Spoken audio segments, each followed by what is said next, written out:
نحمدہ ونصلی علی رسولہ الکریم اما بعد۔ اعتکاف اللہ رب العزت کی طرف سے ایک عظیم عبادت ہے، اور عام طور پر لوگوں کا خیال یہ ہوتا ہے کہ اعتکاف کی فضیلت صرف مرد حضرات کے لیے ہے، حالانکہ جس طرح اعتکاف مردوں کے لیے فضیلت کی چیز ہے، اسی طرح خواتین کے لیے بھی فضیلت کی چیز ہے۔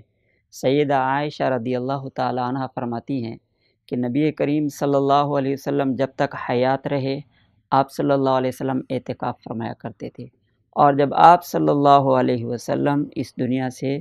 وصال فرما گئے تو آپ کی ازواج مطہرات وہ اعتکاف بیٹھا کرتی تھی۔ تو خواتین کے لیے اعتکاف بیٹھنا ویسے سنت ہے جیسے مردوں کے لیے سنت ہے، اور عام طور پر اس بارے میں آگاہی نہیں ہوتی کہ خواتین اس سلسلے میں کافی فکر مند ہوتی ہیں کہ خواتین کس طرح اعتکاف بیٹھیں۔ تو اس کی تفصیل یہ ہے کہ 20ویں روزے کو عصر کی نماز پڑھ کر سورج غروب ہونے سے پہلے عورت اپنے گھر کی مسجد میں اعتکاف کی نیت سے داخل ہو جائے۔ اب گھر کی مسجد سے کیا مراد ہے؟ مستحب یہ ہے کہ ہر گھر کے اندر نماز کے لیے مخصوص جگہ ہونی چاہیے، اور بہت سے گھروں میں ہوتی بھی ہے۔ تو جو گھر میں نماز کے لیے مخصوص جگہ ہے وہ عورت کے لیے وہ حیثیت رکھتی ہے جو مرد کے لیے محلے کی مسجد رکھتی ہے۔ تو اسی مسجد میں، یعنی جو نماز کے لیے، عبادت کرنے کے لیے جو جگہ مخصوص ہے، اس میں خاتون اعتکاف کی نیت سے بیٹھ جائے۔ اور اگر کسی گھر میں ایسا ہے کہ نماز کے لیے کوئی مخصوص جگہ نہیں ہے، گھر والے کبھی کسی کمرے میں نماز پڑھ لیتے ہیں، کبھی کسی کمرے میں، کبھی صحن میں، کبھی اندر، کبھی باہر، تو ایسی صورتحال میں اعتکاف کے لیے ضروری ہے کہ کسی جگہ کو اعتکاف کے لیے مخصوص کر لیا جائے، اور بہتر ہے کسی چھوٹے کمرے کو اعتکاف کے لیے مخصوص کر لیا جائے، یعنی اس جگہ کو نماز کے لیے خاص کر لیا جائے، اور اس میں نماز بھی پڑھی جائے اور پھر اس میں اعتکاف بھی کیا جائے۔ اور اس کمرے میں دوسرے لوگ بھی آ سکتے ہیں، یعنی ایسا نہیں ہے کہ اس کمرے میں صرف وہ اعتکاف والی جو خاتون ہے وہ رہے گی، بلکہ اس میں ان کے اور بھی فیملی ممبرز، گھر کے افراد آ سکتے ہیں، بیٹھ سکتے ہیں، لیکن ظاہر ہے کہ وہاں آ کر وہ گپ شپ کے لیے نہ بیٹھیں، بلکہ عبادت کے لیے یا اچھی گفتگو کے لیے، سیکھنے سکھانے کا اور دین کی پر گفتگو کرنے کا ماحول ہو تو وہ بہت اچھی بات ہے۔ تو وہ جگہ جو خاتون اپنے لیے عبادت کے لیے مخصوص کر لے، وہ ضروری نہیں کہ ایک کمرہ ہو، بلکہ کمرہ بھی ہو سکتا ہے، اس سے کم جگہ بھی ہو سکتی ہے، جتنی جگہ وہ متعین کریں، پر پھر اس کی پابندی کرنا ضروری ہوگی۔ اس سے باہر نکلنے کی صورت میں، بلا ضرورت نکلنے کی صورت میں اعتکاف فاسد ہو جائے گا۔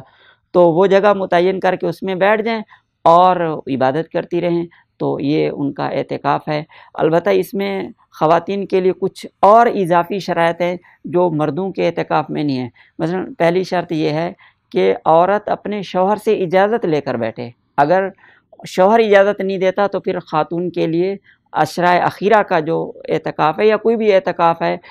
چونکہ ہماری گفتگو یہ عشرۂ اخیرہ یعنی رمضان المبارک کے آخری 10 دنوں میں جو اعتکاف ہوتا ہے اس سے متعلق ہے، تو اس عشرۂ اخیرہ کے اعتکاف کے لیے بھی ضروری ہے کہ خاتون اپنے شوہر سے اجازت لے۔ اگر وہ اجازت نہ دے تو پھر اعتکاف نہیں بیٹھ سکتی۔ ہاں، جب شوہر نے ایک بار اجازت دے دی، اعتکاف شروع ہو گیا، تو پھر اس کو منع کرنے کا اختیار نہیں۔ اور دوسری شرط یہ ہے کہ عورت وہ پاک بھی ہو، یعنی ان کے جو ماہواری ہوتی ہے کا خون ہوتا ہے، یا جو بچہ پیدا ہونے کے بعد نفاس کا خون آتا ہے، تو اس طرح کی کنڈیشن نہ ہو، یعنی عورت ایسی حالت میں نہ ہو جس میں ان کے لیے روزہ رکھنا یا اس کے لیے نماز پڑھنا جائز نہیں ہوتا، بلکہ اس سے پاک ہونا ضروری ہے۔ اگر کسی عورت کو یہ اندیشہ ہے کہ میں اعتکاف بیٹھوں گی تو 1-2 دن بعد وہ ماہواری کا وہ آ جائے گا،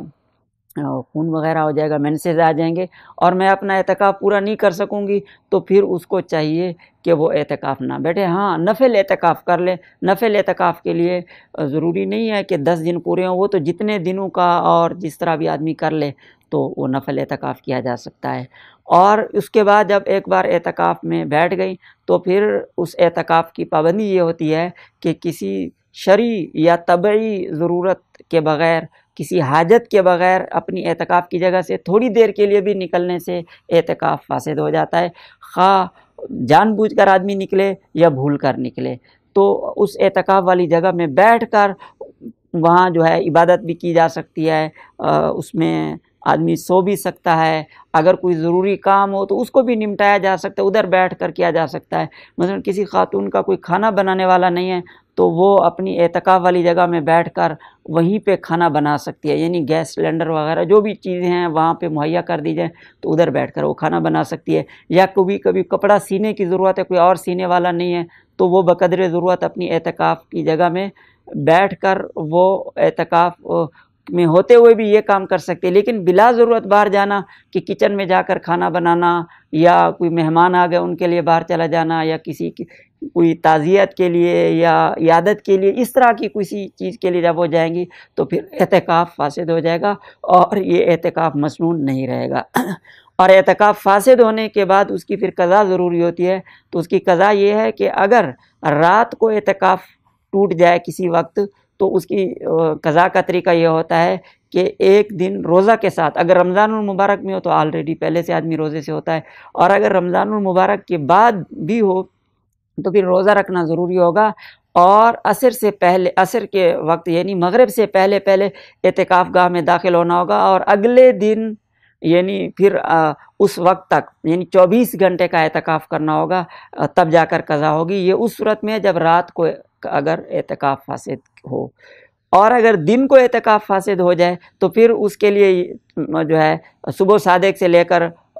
اس تک مغرب کی نماز تک، گویا کہ جو روزے کا وقت دورانیہ ہوتا ہے تو ایک روزہ اور اس دورانیہ کے اندر یہ اعتکاف یہ اس کی قضا ہوگی۔ تو اعتکاف خود بخود توڑا جائے یا وہ ٹوٹ جائے تو دونوں صورتوں میں اعتکاف کی یہ قضا ہے، یہ کرنا ہوتی ہے۔ تو یہ خواتین کے اعتکاف کا طریقہ، اس کی پابندیاں اور اس کا فاسد ہونے کی صورت میں اس کی قضا کا طریقہ تھا۔ اللہ رب العزت ہمیں اس عظیم نعمت سے فائدہ اٹھانے کی توفیق دے، اور ہمیں اس مبارک مہینے کے اس مبارک عمل کو اس کو اپنے لیے باعث نجات بنانے اور اپنی خوشنودی کا ذریعہ بنانے کی اللہ رب العزت ہمیں ہمت اور توفیق